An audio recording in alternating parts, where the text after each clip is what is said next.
Hello friends, आज हम लोग डिस्कस करने जा रहे हैं एक बहुत ही important topic that is latch, control latch and flip flop.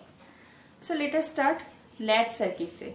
ये हमारे पास एक लैच सर्किट है and that is the truth table of this latch circuit. Latch circuit में अगर both the inputs that means S equal to and R equal to दोनों 1 होते तो इसका जो आउटपुट है, इसका प्रीवियस जो आउटपुट है उसको कंटिन्यूअसली रिटेन करेगा। दैट मीन्स हम लोग जब तक एस एंड आर दोनों इनपुट में 1 अप्लाई करते जाएंगे तब तक ये लैच एक मेमोरी की तरह काम करेगा। बट बाय मिस्टेक और due to some error, if any one of input changes then output no more retain its previous state। Obviously अगर 1 नहीं रहते इनपुट में तो आउटपुट, क्योंकि ये आउटपुट इनपुट पे डिपेंडेंट है तो ऑब्वियसली ये मेमोरी स्टेट को और कंटिन्यू नहीं करेगा। सो ये जो लैच सर्किट है that is our uncontrolled latch circuit. इसका इनपुट कभी भी चेंज हो सकता है इंटेंशनली और अनइंटेंशनली, तो आउटपुट उस हिसाब से चेंज हो जाएगा। So to control this latch circuit, ये लैच सर्किट के इनपुट में हम लोग एडिशनल एक कंट्रोल सर्किट ऐड करेंगे। इसमें 2 नैंड गेट यूज करेंगे एंड नैंड गेट का जो दूसरा इनपुट है इसमें एक कंट्रोल सिग्नल देंगे।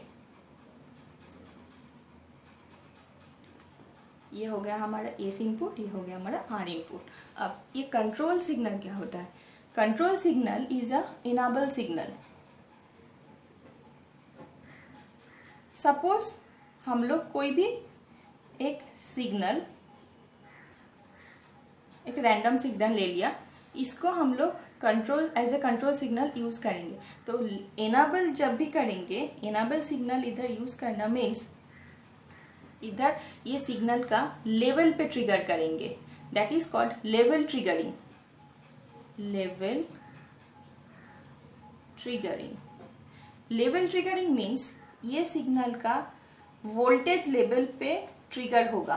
पॉजिटिव लेवल ट्रिगरिंग हो तो ये पॉजिटिव एज पे, और नेगेटिव इनेबल सिग्नल हम लोग दे रहे हैं दैट मीन्स कंटिन्यूअसली 0 लेवल पे ट्रिगर कर रहे हैं, और we are giving continuous 0 0 0 0 0 and positive level triggering means we are giving continuous 1 1 1 1. So if we give positive enable, that means enable equal to 1, then what will happen? Suppose enable equal to 1 apply किया हम लोगों ने, इधर 1 apply किया, इधर पे कोई भी इनपुट दे दिया, suppose here 0 and here 1. So what will be the output of this NAND gate? These 2 NAND gates 0 1 that means 1 1 1 that means 0। तो इधर हमारे पास 1 आ गया, इधर 0 आ गया। इसको अगर हम लोग A स्टार से डिनोट करें और इसको R स्टार से डिनोट करें तो ये लैच का 1 एंड 0 इनपुट जो आ गया, इसका आउटपुट हम लोगों को मिल गया 0 and 1। So we can write A star equal to A dot enable whole bar using De Morgan's theorem, S bar plus enable bar equal to S bar plus 1 bar equal to S bar. Similarly, R star equal to R dot enable whole bar, and using same process we will get R bar. So we will see A star and R bar nothing but S and R का complementary version है। अब अगर enable में हम लोग 0 apply करें, that case क्या होगा? इनेबल पे हम लोग 1 हटा के 0 अप्लाई कर रहे हैं, 0। So 0 1 of the input 0, so nand gate का आउटपुट क्या हो जाएगा? 1। इधर भी 0 इनपुट है, इसका इनपुट कुछ भी हो, आउटपुट 1 आ जाएगा। तो ये लैच में 1 1 input, 1 1 input means memory state को होल्ड करेगा। कब तक करेगा? जब तक हम लोग इनेबल में 0 अप्लाई करते जाएंगे। तो ये जो आउटपुट है, आउटपुट का जो भी मेमोरी स्टेट वो हमारे इनपुट चेंज के ऊपर डिपेंड नहीं करेगा, डिपेंड करेगा कब तक हम लोग इनेबल इक्वल टू 0 होल्ड करके रखते हैं.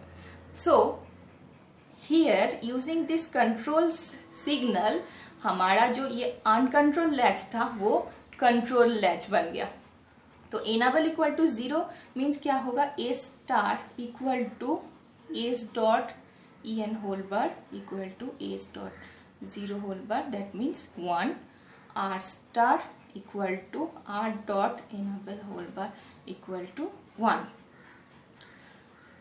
अब ये सिग्नल में फॉर एग्जाम्पल ये हमारा on time that is called T on और ये हमारा off time that is called T off.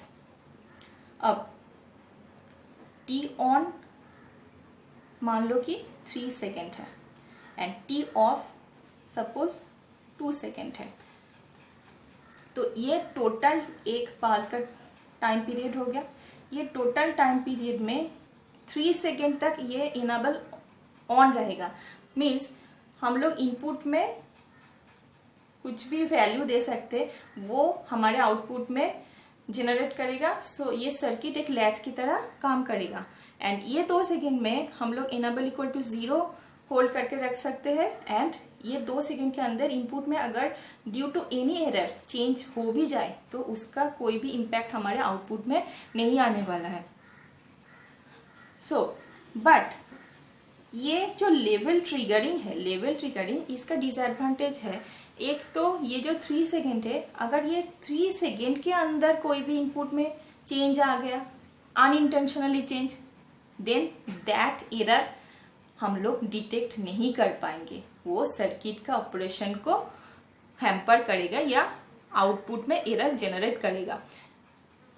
और दूसरा होता है ये जो लेवल ट्रिगरिंग होता है, ये लेवल पे ट्रिगर करने के लिए कंटिन्यूअस एक वोल्टेज अप्लाई करना पड़ता है. तो वो वोल्टेज लेवल को हमेशा इस लेवल पे फिक्स रखना बहुत ज़रूरी है. इन केस ऑफ अगर ये फ्लैक्चुएट हो गया, इसका लेवल चेंज हो गया, तो ये एग्जैक्टली इसको ट्रिगर नहीं कर पाएगा. तो उसके कारण भी आउटपुट में चेंजेस आ सकते हैं. तो ये ड्रॉबैक के कारण से अगर हम लोग ये जो 3 सेकेंड वाला प्रॉब्लम है इसको सॉल्व करने के लिए एक तरीका है कि अगर ये टाइम पीरियड कम कर दे, 3 सेकेंड के जगह हम लोग अगर एक क्लॉक सिग्नल यूज करें और क्लॉक सिग्नल में टी ऑन और टी ऑफ सेम होता है. तो ये अगर हमारा क्लॉक सिग्नल है, क्लॉक सिग्नल में clock signal nothing but continuous 1-0 pulse का ट्रेन होता है. 1-0 और सारे के सारे सेम टाइमिंग होते हैं. That means T on T off same होता है. T on equal to T off और दोनों को ही हम लोग 1 सेकेंड ले रहे हैं, 1 सेकेंड. तो ये 3 सेकेंड के जगह हम लोग 1 सेकेंड यूज कर रहे हैं. तो प्रोबेबिलिटी, इसका एरर का जो भी प्रोबेबिलिटी था using this clock signal reduce होगा. दैट मीन्स 1 सेकेंड तक ही प्रोबेबिलिटी रहेगा कि अगर एररनोसली इसका इनपुट चेंज हो जाए तो आउटपुट चेंज हो सकता है. बट इसमें भी यूजिंग दिस टेक्निक पूरा इसका प्रोबेबिलिटी ऑफ एरर रिड्यूस नहीं कर पा रहे हैं.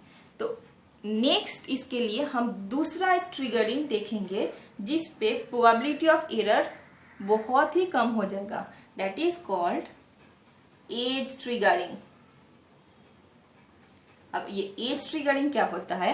एज ट्रिगरिंग में क्लॉक सिग्नल ही यूज होगा, बट क्लॉक सिग्नल के लेवल में हम लोग ट्रिगर करने के जगह अगर हम लोग इसका वोल्टेज जब जब चेंज हो रहा है पर्टिकुलर दैट पॉइंट अगर हम लोग ट्रिगर करें, दैट मीन्स इधर 0 to 1 जब भी ट्रांजिशन हो रहा है वोल्टेज का, इधर हम लोग ट्रिगर करते और 1 to 0 जब ट्रांजिशन हो रहा है इस स्टेज में अगर ट्रिगर करते तो ये बहुत ही कम टाइम है, फ्रैक्शन ऑफ सेकेंड. इतना कम टाइम में इनपुट चेंज होने का प्रोबेबिलिटी बहुत ही कम होगा compare to this level triggering.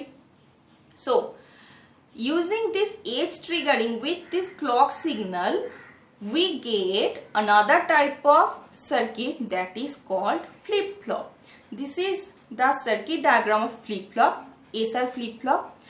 इसमें क्या होता है, हमारे जो क्लॉक सिग्नल यूज होता है वो एज ट्रिगर होता है, वो आइदर पॉजिटिव एज ट्रिगरिंग और नेगेटिव एज ट्रिगरिंग, कुछ भी हम लोग यूज कर सकते हैं। अब देखो, जब क्लॉक सिग्नल यूज नहीं हो रहा, इसका ट्रूथ टेबल अगर हम लोग देखें तो क्लॉक जब तक यूज नहीं करेंगे और अप्लाई नहीं करेंगे तब तक इसका इनपुट कुछ भी हो वो आउटपुट में नहीं जाएगा, दैट मीन्स सर्किट ऑफ रहेगा। अब जैसे ही क्लॉक हम लोगों ने अप्लाई कर दिया, सर्किट ऑन हो गया, तो इधर हम लोगों ने क्लॉक में 1 लिख दिया। इनपुट क्या हो सकता है, ये चारों पॉसिबिलिटी है इनपुट का।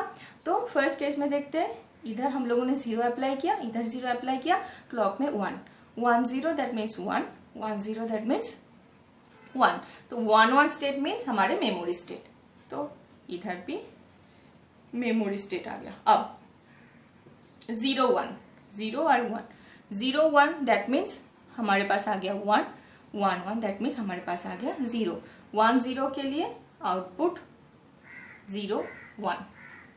सिमिलरली अगर हम लोग 1 0 अप्लाई करें, 1 एंड 0 क्या होगा, 1 1 0 1 0 1 0 1 के लिए हमारा आ गया 1 0। अब 1 1 अगर अप्लाई करें दोनों इनपुट में 1 1 तो क्या होगा, 1 1 दैट मीन्स 0 1 1 दैट मीन्स 0। तो दोनों इनपुट में 0 0, ये जो स्टेट तो अनडिफाइंड स्टेट हो गया। ये हमारा अनडिफाइंड स्टेट क्यों बोलते हैं, क्योंकि इसमें Q एंड Q कॉम्प्लीमेंटरी का वैल्यू सेम होता है, जो कि बुलियन अलजेब्रा को सपोर्ट नहीं करता है। Q एंड कॉम्प्लीमेंटरी Q एक दूसरे से कॉम्प्लीमेंटरी होना चाहिए, तो this state is called undefined state. तो ये हो गया हमारा फ्लिप फ्लॉप का, एसआर फ्लिप फ्लॉप का ट्रूथ टेबल। तो ओवरऑल अगर हम लोग देखें in this lecture we have covered latch circuit. वो लैच सर्किट का जो भी ड्रॉबैक होता है, ये आउटपुट का चेंजेस जो भी होता है उसको हम लोग कैसे कंट्रोल कर सकते हैं using control latch circuit, and control latch circuit से कैसे हम लोग फ्लिप फ्लॉप सर्किट इंट्रोड्यूस किया। So thank you.